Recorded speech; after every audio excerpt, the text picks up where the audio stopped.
Yeah, you guys can able to hear me, right?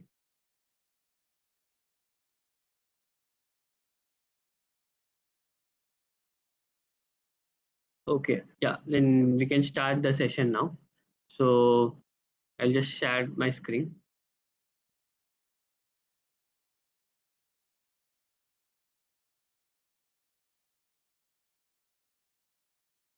Okay.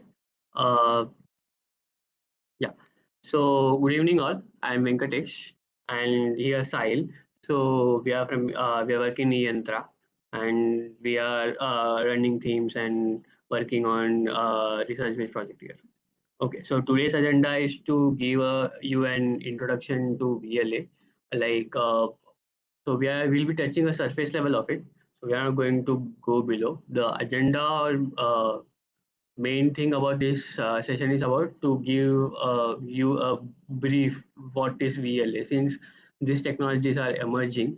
So it's time for you to understand this. Okay.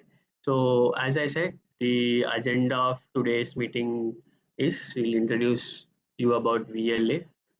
So we'll give you some architecture about it and real world application where exactly it has been used and resources and next step like what to do uh, after the session. What all things you can if you are interested in pursuing this topic. So you can we have some resources you can explore that. Okay, so introduction to VLA. You all know, right? You have heard about there's a boom within 2 3 years, from 2 3 years about LLMs like ChatGPT, Open, Claude, and all things. So the main reason of it that it's so you put some text, it predicts or it gives you some codes, which is our task, right? So similarly, VLA is actually came from there only. So in next I will explain how. So main things is about VLA is that it's about VLA's vision language action models.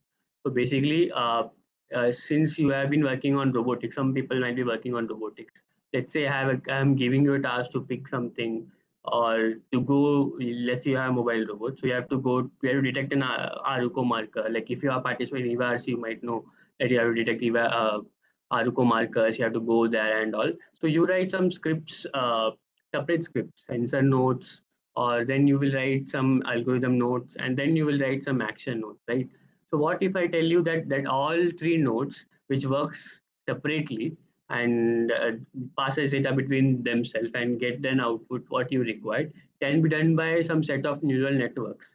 That's how the concept of VLA has been came. Like VLA is like vision, so you will get an image and language you will command like since you have been working with chatbots or LLMs, you know, right? I write if I can give Claude like can you write a program to create an image or to draw an image. So similarly you can tell the neural network to do some task. For example, I want to pick the remote which is in my table. So I can tell that is what part that's where language part comes. Like it takes the input from our side, it then processes it, and then it gives some outputs. That outputs are called as actions. Like that actions has been taken care by action party. Since it's robotics, you can action might be, let's say I have an arm, so there will be joint angles of that arm. So in order to pick that object, so I have a camera, I know the position of both, I can easily pick that part. So we do this in day-to-day robotics hobbies project and all by including or by adding some scripts. Then we tune it. Then we do everything like in order to move that at that location, we do inverse kinematics things and all. So this all part has been removed and just a single model or a multiple neural networks can able just you have to say it will perceive it and it will understand and it will follow the language commands and then it executes some digital or physical action. Yeah, so this is a wide term of VLA which we are focusing on.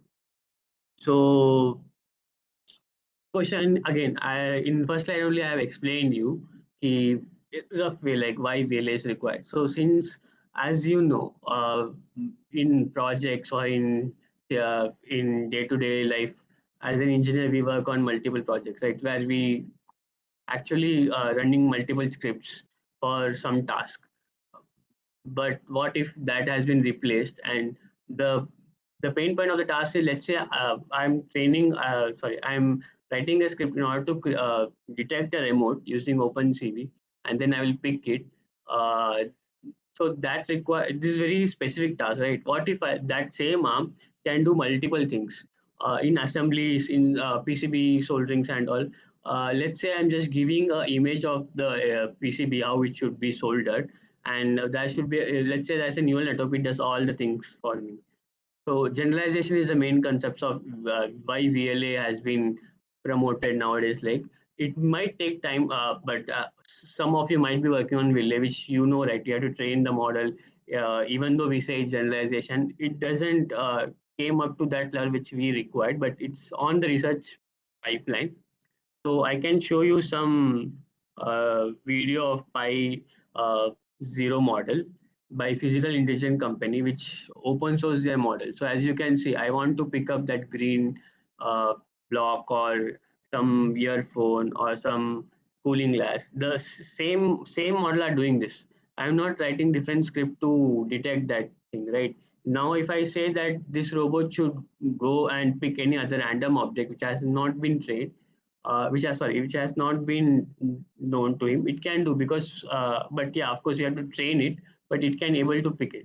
So main purpose is that we are focusing on generalizing the everything by a single robot. A single robot can do should do multiple things, and then we should not write a code by ourselves. We just need to give them instruction like, hey, go and pick this, or hey, go and do this. This is the main concept of why VLA is emerging today, nowadays. So yeah, moving on towards the architecture. Um, so yeah, let's start with architecture. So I thought we start with LLM, then we'll go towards VLM, then we can move towards VLA. So LLM is, as many of you from CS background might have craze on what is happening behind the concept of ChatGPT or Claude, or it's all LLM based, which has multiple layers. I will suggest you can explore the Three Blue One Brown video, where they explain more depth of what is LLM, and what all the layers it has, how it works, and all. But in a very surface level, I can say that, let's say you have a text input. LLM is basically to predict the next word. It's simple as of that. So let's say you have a text input. We have given the cat sat. So the text input will, there is something called as tokenizer. The purpose of is to divide the words in some parts and give some IDs to it. So it's just a lookup table.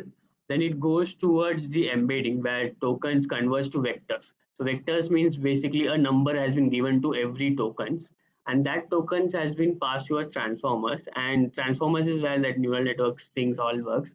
I don't want to go in depth of it for this session, but I will urge you to explore that part. It's very interesting. So that transformers say you will get some next token. Next token means next predictive word after the cat sat, maybe on is the next word which will be predictable. So it's a loop, and there are multiple things happens inside, like you have to tune the weights and all things. So depending on parameters, you can the prediction will be good or bad, and all things are happening. So yeah, this is how the LLM works. Now, recently, if you are seeing the models which you are using in Claudes and GPTs, are that you can put an image, and you can tell them to explain it, or you can modify that image, or you can do some processing on that image. So that comes with VLM. So what VLM is like is, the structure is same as LLM, but just you are adding an you are adding an image input to a like you are adding a camera frame, which means maybe you can connect a camera, or maybe you can just put an image. So that image gets encoded, like similar to tokenizer. Image, they convert them to pixel, and then they turn into tokens, and that has that both. Then you put a text, what to do on that image, what information you want to get from that image, that you put as a text. Then both has been fused to a transformer. Then it process it, and then you get an output as a text, like this image has some classification, or this image has some parts and all things. So this is how VLM works. That is vision language model. Now the part, like what is VLA. So since you know LLM, since like in the surface level, according to this presentation, since you know now VLM, I can say that VLA is just removing the text part. You are putting an action networks there. So you have an image input. Let's take an example of an arm which has a camera.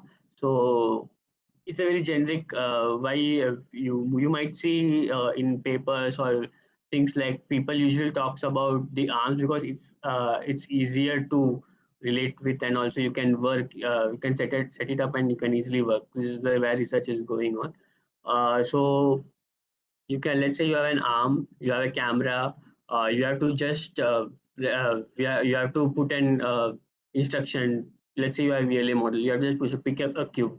Now that arm will go see where exactly the cube is. That camera frame will be sent towards the vision encoder. Pick the cube will be sent to tokenizer. Both will do the part, like as I said, right, the conversion to a lookup table thing. Then it goes to a transformer. Then as you know, so it's a neural network, so it will give, and in VLA it actually gives a set of action should be done by a robot in order to pick that cube. So that is where ActionNet comes. So I will again say that it's a very higher level architecture. Every model has their own architectures and their own. So basically, some people might tune the vision part, some people might tune the action part. So so depending on their research and depending on the output, what they get, they tune different neural networks inside the VLAs, and they might also add some neural networks to improve its efficiency. But as a general architecture, it's like that transformer will give you the uh, s- uh, give to an action it some text, set of tokens. From that you get an action set of actions. In case of arm, you will get joint angles, um, which should be sent to robot arm in order to move from its original position towards the cube and gripping thing, and it will pick the cube. Yeah. So yeah, I thought just a second. For this, I just want to see, have you understood till this much? We'll just go just a minute.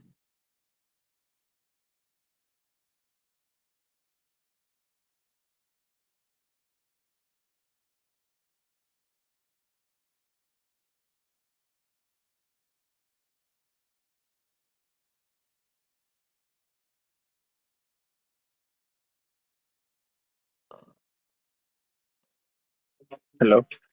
Yeah, Arun, you are there, right? Yeah, Am actually, I I was audible? mentioning. Yeah. You can start. Yeah, just uh, yeah, yeah. So uh, I I hope I am audible to everyone. It's not just put in the chat. Yeah. So this is a session introduction to VLA is done as a part of eYRC outreach for the upcoming eYRC competition of 2026. So and I will take 1 minute to introduce about the competition. So the robotic competition is a 6 months long competition where there are two stages. Stage one will consist of a massive MOOC style program where you'll be taught the skills and uh, technologies needed for a particular theme that you choose. Theme means technological stacks. So we have drone stack, self-balancing robot stack, autonomous car stack, industrial arm, holonomic multi-agent robots, and there are different stacks.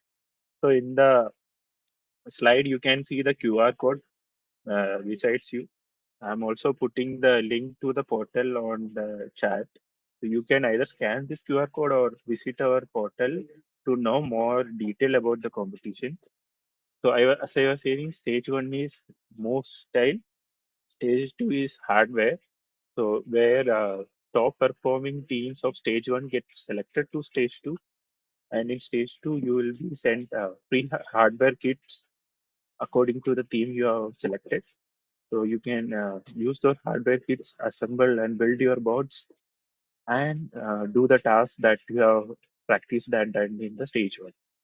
And there are 6 tasks in total, and the best performing uh, 5 or 6 teams on task 6 is invited to the finale at IIT Bombay, where they will compete in front of IITB IITB professors. They will get judged by IITB professors, and that's where you will like the finale happens.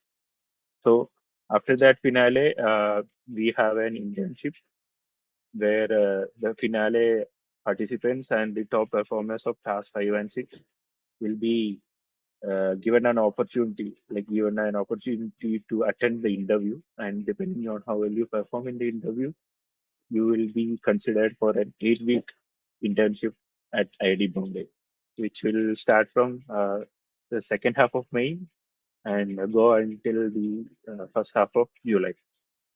So I recommend everyone to scan the QR code or click the link in the WebEx chat. I will put it in YouTube also, and visit that portal and get to know more about the competition. Okay, yeah, Venkatesh, you can continue with the Yeah, question. one thing I just want to add. So the eYRC participants who are there in 2025, the VLA topic which you are seeing. So we had some projects this year which working with VLA picking and place. So they were so as he said, like they got an internship opportunity here, and they came and they had some good research on VLA, and they did some cool things here. So I will urge you to just go to the portal and check. Of course, you can register, and I hope you will be acing it. Yeah, cool. So I guess I can move on towards the next architecture. So from here, I will hand over to Sahil. Sahil will be explaining the. So we thought this is the generalized architecture of VLA. Now we can just go and explain one model which is very famous, Pi Zero. We'll just explain it in surface level, and he will share you where he got the resources and all things, and he will be sharing to you. Yeah, thanks. Okay, so by now you must have gotten a certain type of idea about what are VLAs. So basically, vision, language, action.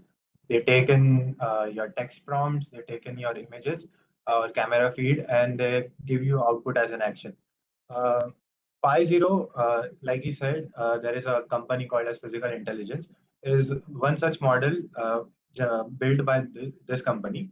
Uh, so here in the slide itself, you can see the architecture itself. You will get some idea about what is happening here. There is a LLM model, then there is a VLM model, and overall VLA model. So what they have done uniquely is this flow matching thing that I will talk about. So initially they're using a LLM model. It's a Gemma. It's called as Gemma, and then for VLM model, they are again using a pre-trained model, which is called as the Pali Gemma. And using these two pre-trained models, they are creating a whole pipeline where they will get actions at the end. Uh, so in most of the basics VLA models, what we get is instantaneous action chunks. So basically, currently my arm is trying to is at a certain position. It will think about where it should be in the next time frame, and it will do the same for the next preceding timeline. So the issue with this thing is that it's planning within a small chunk, and this causes it to be a very jerky movement. So you can try, but your arm won't be that stable. It won't do the smooth motion at all. And the other thing, which is a fault with most of the basic kinds of VLAs, is that they are not able to generalize much better because they don't learn the noises properly. So flow matching is sort of you can say a cousin of diffusion models. So flow matching, it won't plan within the next time frame. It will plan for the next few extra time frame. So basically, if the arm or anything, any robot is at a current state, it will plan the next 5 or 6 action chunks that it requires. And when it does this sort of thing, it basically has a whole trajectory to go from one thing to other. So it doesn't plan at the instantaneous position.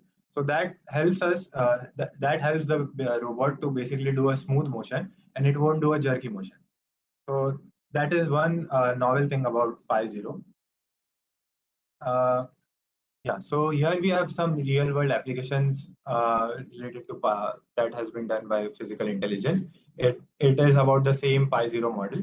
We'll just have a look at it. So you can see here they are doing some general sort of daily work.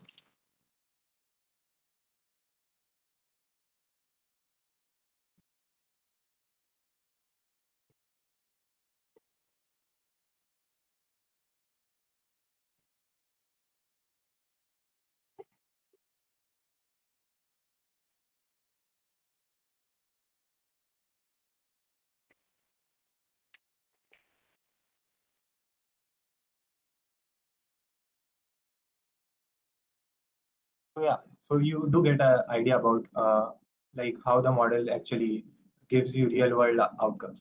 So on the left hand side, you can see different ways of collecting the data set. So human in loop is basically there will be a human expert that will demonstrate how to do a certain task. You can see there is one task about placing a food in the container for a dog. So basically a human instructor will do that thing again and again and record the data set. You can do the similar kind of thing in simulation. You can collect data set from simulation and then do sim to real. And then other options are like you get data set from the internet itself. So you get a variety of data over the internet. You scrap over the whole internet and you try to get data set from that. Then self exploration is what current researchers are exploring about. So here they use RL techniques to basically collect the data set. They will sort of create the data set itself uh, with a different model, and then it's like how we dream. So when we sleep, we dream about different kinds of things. So the model will do the same thing. Instead, it will generate the data set that it needs to basically do actions for. And data augmentation. So data augmentation is like VR or AR related applications that through which you can basically try to get data sets. This image has been taken from a research paper. You guys can go to that research paper and know more about it.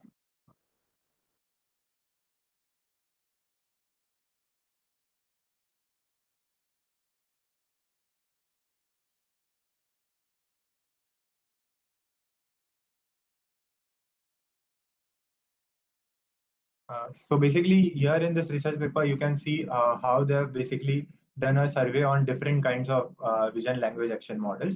So they have set a foundation about how the vision language action models were, like what were the initial faults in the foundational models of VLAs, and then how we are basically working towards making those foundational models more efficient.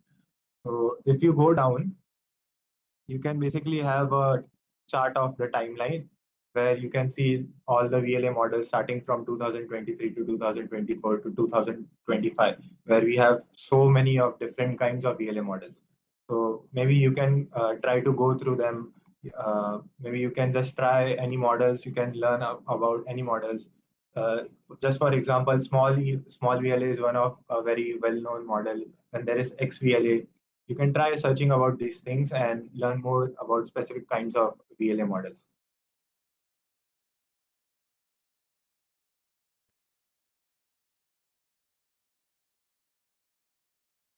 Yeah, so this was about the real world applications of VLA. So if you want, so there will, I assume most of you watching will be students. So you, of course, most of us would not just like to do theory of VLA. We would like to do in a practical manner and see how it actually works, right? So for that, you can just use this basic setup given by the Hugging Face and the Lee Robot company, where they provide you with a leader arm setup and a leader arm and a follower arm. Basically, a leader arm will try to, you will have to control the leader arm, and the follower arm will basically just do the same actions that you are doing with the leader arm. So in this way, you can try to collect data set about anything. Suppose picking a crate, picking a box, or picking your earbuds, picking a remote, or any kind of thing. You can collect data set, and then you just sort of you have to go here at the Lee Robot GitHub. And here you can see there are various kinds of VLA models that they have already uh, ready to use. So like you just have to use the commands to basically train the entire data set that you have collected. And you can have a look at this thing. So you can build this kind of setup at your home itself or at your college. It is pretty low cost. Both of the arms would most probably cost you around 25, 26,000, and you can learn more about VLAs. Uh, so yeah, so we will have a small Q&A. Before that, I can say that as he said, so there's a leader and follower arm. Basically, you might have a question, right? Why it is that? So the purpose of is to train the action space. Since the LLM will, as I said, LLM will give you the set of actions. That actions will be random, right? So that should also be trained. That LM should know what is the ranges of the servo motors, what how in order to pick it, what all angles it should have. So that all training part comes. That's where you should have a leader and follower arm, and you usually pick the uh, cube or anything. So yeah, I guess I will stop the sharing thing.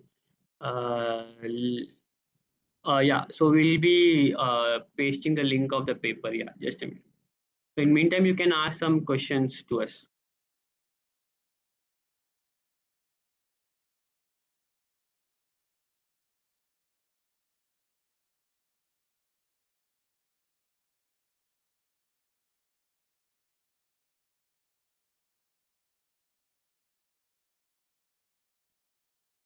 So I guess yeah, it's a new topic, but it's very I so since we have seen in some multiple conferences, this is a booming topic. So I will suggest you look into it. Very interesting. So are any resources about the theory of VLAs? So yeah, so we if you yeah, so just I will share you that robot thing also. I guess regarding videos, as I know, like if you search on YouTube, you will get easily VLAs everything, and so since every model has their own architecture and own tuning, I will suggest I like the one which I have explored is the physical intelligence ones that has so since they publish every models on monthly or yearly basis, they usually put in a blog, they explain everything about it, so you can explore this physical intelligence thing. also explore about basic imitation learning algorithm like ACT, diffusion policy, and and many more different kinds of small, easy ones, easy imitation learning algorithms. So that you will basically get an idea about why VLAs are more powerful and how come we came to a solution to basically create VLAs. That's another question. Can you? What type of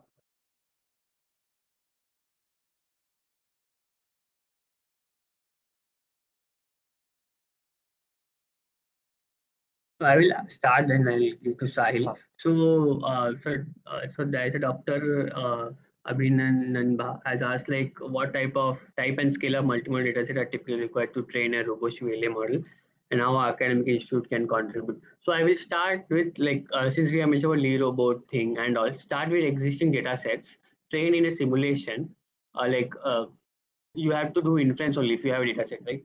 So you can try to implement that first. Then you can start collecting data sets by on your own. This will be good because if you start collecting data set, no, it will take time.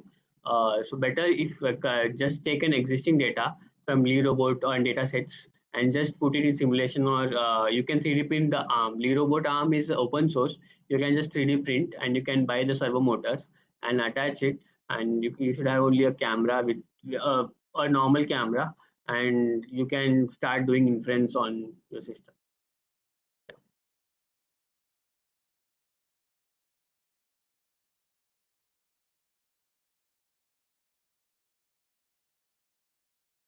Yeah.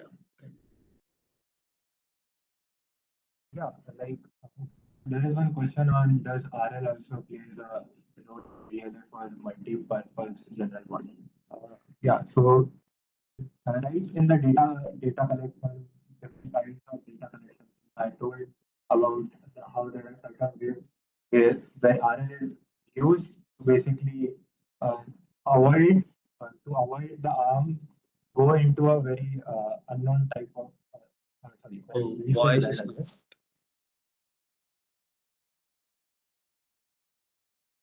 just a minute. Not shared.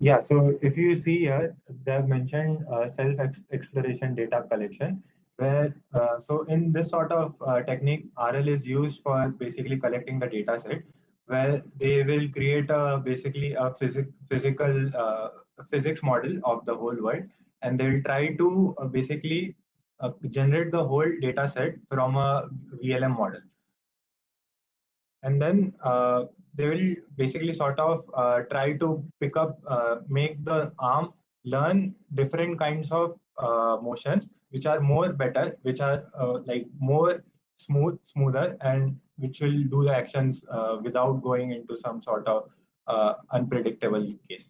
So RL is basically used for that, to bring to basically generalize more.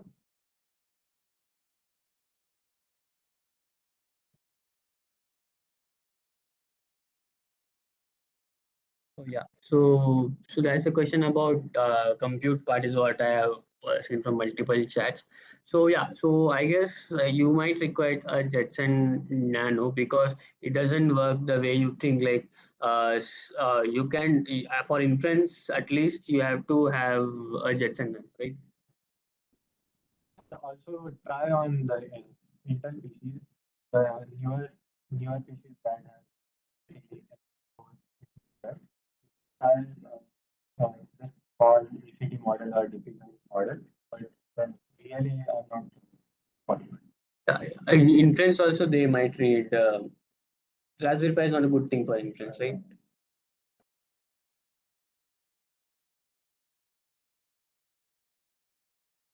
So voice is not clear. I'm audible. I don't. I'm audible, right?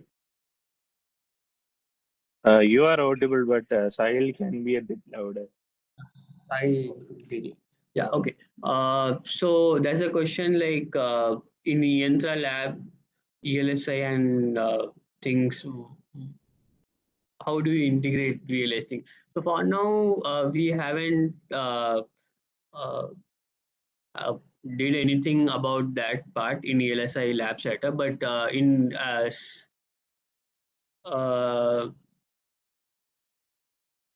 yeah, just a minute. But in eYRC, we are researching on it, like, and we are trying to work on it. Sir wants to review. Uh, Hello. Yeah. yes. So if you are interested in setting up the VLA in your ELSA lab, you can write a mail to uh, support@e-Yantra.org, uh, expressing your wish to set this up, and we can take a call from the team, VLSA team.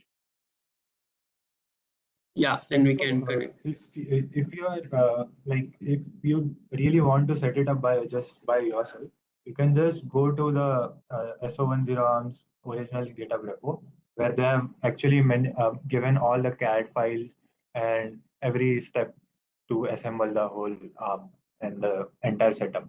So this is a this ARM that I have shown you. It's a open source ARM, so you will get all the printable files and all the calibration codes and everything. Just you share that link also that we can. So Yeah, so it's like very ready to make.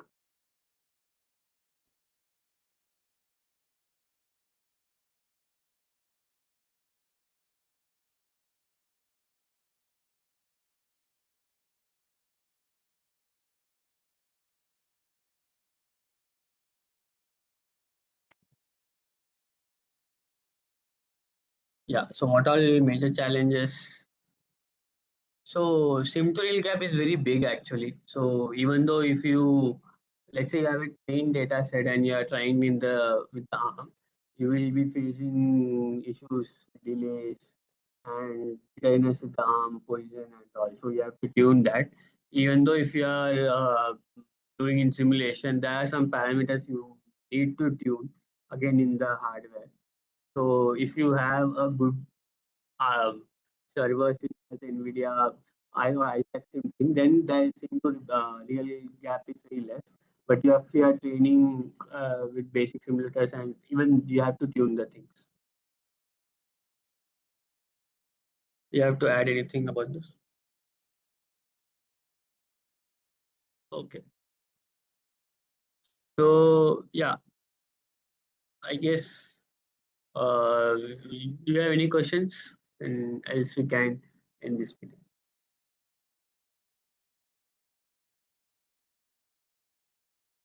Okay, so one thing again. So we have just, I will just summarize what we have explained in the session. Our focus was to introduce yourself, what is VLA, and uh, then we'll focus on, then I thought we start with LLMs, VLMs, then VLA, then what all existing algorithms or how to move forward with this algorithm that we have explained in this session. I hope you like the sessions. Yes. Yeah, there's another question which so research Task completion rate, which evaluation metrics, robustness and generalization capability of VLA models. So it will depend on what type of actions you want to do. Suppose you are trying to fold uh, a cloth or some handkerchief or anything, then you'll basically have certain points where you want the arm to go, right? So if you have a shirt, you'll want the arm to go close to the sleeve and then turn it bring it to a different kind of point. So you have to measure. You can do the evaluation by measuring how close the points are matching, basically, and that's how you can. If they are matching very close within a given threshold, then your model is basically trying to replicate the actions properly. And for generalization, you can basically just change the design of the clothes, change the color of the clothes, if it's still able to do the same thing. So you have to take clothes that were not in your training data set, and you'll just show it some random type of cloth or anything. So if it does it properly, then it has that zero shot stability where it can basically work on unseen data set as well. Last question I'm taking. So for resources and professional course, I will suggest you should read about papers and existing videos, because I don't think there's any professional course as of I am aware of. Better to read the papers of existing algorithms and understand what is happening behind it. And if you have more question, I will suggest you can mail us at helpdesk@eifn.org. So there is no such particular software. It's just a library which you have to include, right? Yeah. You have to know Python. Yeah, you have just know Python and you can start with it. Yeah. Okay then. Thank you. I hope you will register to eYRC, ACIT, and we can meet in eYRC. Thank you.